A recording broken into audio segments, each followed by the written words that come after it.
Baik, ketemu lagi dengan saya, Anung dari Program Studi Desain Interior Fakultas Seni Rupa dan Desain Universitas 11 Maret. Kali ini saya akan mencoba memberikan materi pada perkuliahan mata kuliah konservasi interior dengan materi pokok konservasi arsitektur dengan kajian inventarisasi bangunan kuno bersejarah di Surakarta sebagai upaya konservasi. Hal ini menjadi salah satu pijakan saat kita mendalami konservasi interior lebih lanjut.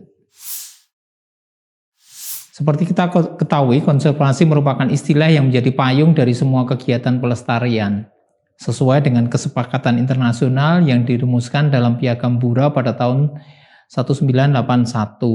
Kata kunci dari kegiatan ini adalah konservasi, adalah payung untuk melindungi segenap aktivitas pelestarian. Untuk melangkah lebih jauh, kita mencoba mendalaminya dari hasil riset yang pernah dilakukan oleh Prof. Sidarta dan Prof. Eko Budiarjo yang dibukukan dalam sebuah buku konservasi lingkungan dan bangunan kuno bersejarah di Surakarta. Dan pada tahun 2009 kami dan tim juga mencoba untuk mengupdate terkait dengan kajian ini. Dari data bangunan dan klasifikasinya ada 7 yang masuk dalam lingkup konservasi lingkungan dan bangunan kuno bersejarah di Surakarta. Yang pertama adalah lingkungan Keraton Kasunanan, lingkungan Puro Mangkunegaran, lingkungan Perumahan Baluarti, lingkungan Perumahan Laweyan, bangunan kuno bersejarah, dan monumen bersejarah dan perabot jalan, dan yang ke-7 ruang terbuka atau taman. Khusus untuk yang ke-6 dan ke-7 nampaknya tidak kita lakukan pendalaman lebih lanjut karena hari ini nampaknya terlalu jauh dengan konteks interior. Yang pertama adalah lingkungan kuno bersejarah. Kita ada beberapa hal yang dapat diinventarisir. Yang pertama adalah lingkungan Keraton Kasunanan. Berikutnya adalah Puro Mangkunegaran. Dan seterusnya adalah di kawasan Baluarti di seputaran Keraton Kasunanan. Dan berikutnya adalah Kampung Batik Laweyan. Sebetulnya masih bisa dieksplor lagi untuk Kampung Batik Kauman. Untuk bangunan militer ada beberapa bangunan militer yang masuk dalam cakupan bangunan kuno bersejarah. Yang pertama adalah Baden-Württemberg. Berikutnya adalah kantor Kodim atau yang sekarang biasa bisa disebut dengan nama Dalem Doyo Atmojo. Dan berikutnya adalah ex kantor Brigif Infanteri. Beberapa loji atau dalem itu juga terdapat di Surakarta. Beberapa masih dalam kondisi yang bagus dan terawat, namun ada juga yang kondisinya perlu perhatian yang lebih dari pemerintah maupun dari masyarakat umum. Yang pertama ada Loji Gandrung. Loji Gandrung seperti kita ketahui adalah sebagai rumah dinas wali kota Surakarta. Dan masih dalam kondisi bagus dan terawat. Berikutnya ada Dalem Broto Diningratan yang kondisinya kurang begitu baik sehingga perlu penanganan. Demikian juga dengan Dalem Purwo Diningratan dan Dalem Suryo Hamijayan. Dan yang kondisinya relatif sangat baik, termasuk sebuah konservasi arsitektur dan interior yang bagus, itu adalah di Dalem Suryo Diningratan yang sekarang juga dipakai sebagai museum batik. Berikutnya, ada juga jenis perkantoran. Yang pertama adalah Bank Indonesia, dalam kondisi yang sangat baik dan sekarang akan dipergunakan sebagai museum uang. Dan berikutnya juga kantor Pertani yang sekarang dimanfaatkan sebagai rumah tinggal dengan kondisi yang sangat baik juga. Berikutnya juga ada kantor yang dimanfaatkan sebagai kantor tinggi agama atau MAN yang berada di Jalan Slamet Riyadi yang kondisinya ya juga masih relatif cukup baik. Berikutnya yang terbaru yang sekarang kondisinya sangat baik dan baru selesai dilakukan konservasi, yaitu adalah yang disebut dulu dengan Gedung Veteran atau Gedung Lowo. Sekarang sudah menjadi ruang yang cukup bagus untuk dinikmati sebagai bentuk upaya konservasi yang berhasil. Berikutnya ada Gedung Bondo Lumakso yang tidak begitu terawat, dan yang terakhir adalah kantor DPU yang ada di seberang Pasar Gede Harjonegoro dengan kondisi yang cukup baik dan dimanfaatkan untuk kepentingan masyarakat. Berikutnya juga ada tempat ibadah, beberapa tempat ibadah yang dapat kita rekam dan kita lihat keberadaannya juga masih sangat baik, yaitu ada Masjid Agung, ada Masjid Mangkunegaran, Masjid Laweyan, Langgar Merdeka, Gereja Katolik Santo Antonius, Vihara Avalokiteswara, dan Vihara Poan Kyong. Semua dalam kondisi baik dan terawat. Berikutnya ada juga bangunan transportasi yang di sini terutama adalah stasiun kereta api.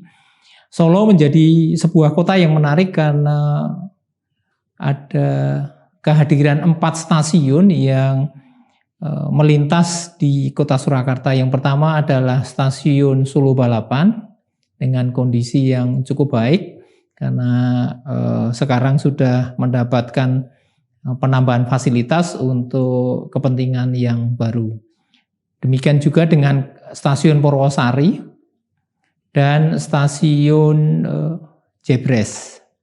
Ada juga kita temui stasiun Solo Kota yang dipergunakan untuk perlintasan kereta api Badara Kesna yang arah ke Wonogiri. Berikutnya terkait dengan kantor pendidikan dan kesehatan, ada beberapa hal yang dapat kita temui. Salah satunya adalah Pamarti Putri, ada Purderan Purbayan, Museum Ronggo Radio Pustaka, dan Rumah Sakit Kadipolo. Dari keempat hal ini, nampaknya hanya Rumah Sakit Kadipolo yang keberadaannya sudah sangat memprihatinkan, sehingga perlu adanya campur tangan pemerintah dalam hal ini. Hal yang lain adalah gedung bangunan yang berfungsi sebagai pasar ataupun sebagai tempat pertemuan. Yang pertama adalah Pasar Harjonegoro, seperti kita ketahui adalah pasar gede,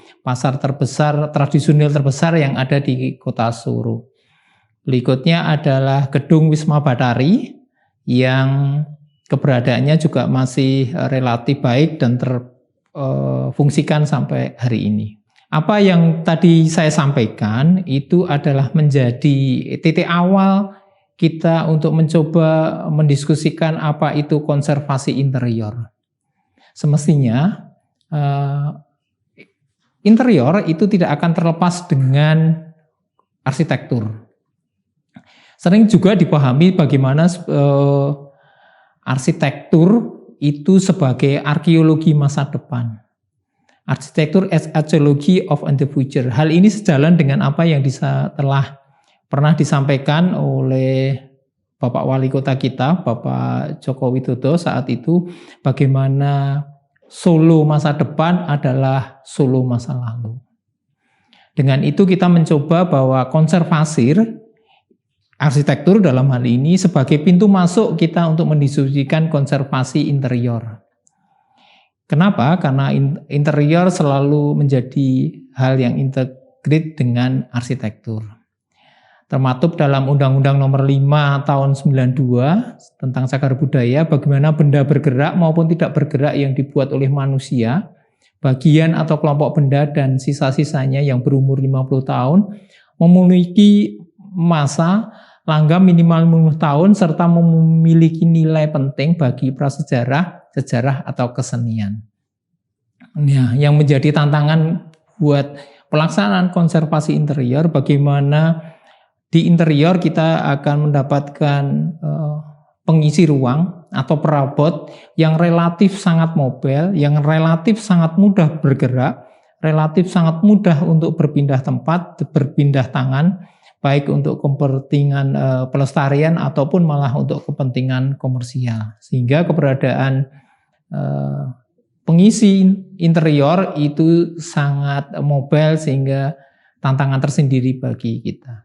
Nah, yang terakhir adalah seperti yang termaktub oleh Ronggo Warsito, pernyataannya bahwa yen wis kliwat separuh abad, jua kongsi binabat. Ini menunjukkan bahwa apa yang sudah terbangun, berdiri selama 50 tahun dan dalam kondisi yang baik, sudah semestinya untuk dirawat, tidak untuk dimusnahkan.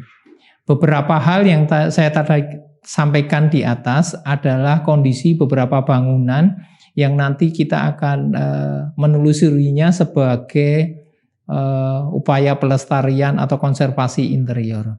Namun tadi seperti saya dijelaskan di depan, bangunan-bangunan tersebut adalah bangunan yang terbangun pada masa sebelum kemerdekaan.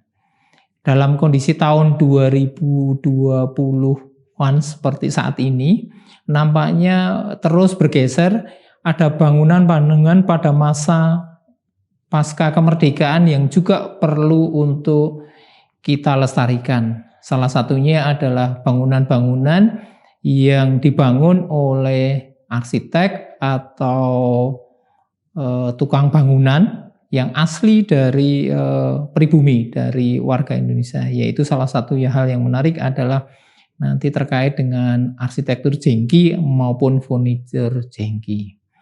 Mungkin itu yang bisa saya sampaikan terkait dengan konservasi interior, kaitannya dengan konservasi arsitektur dan termaktub terjelaskan dalam kasus yang ada di Surakarta.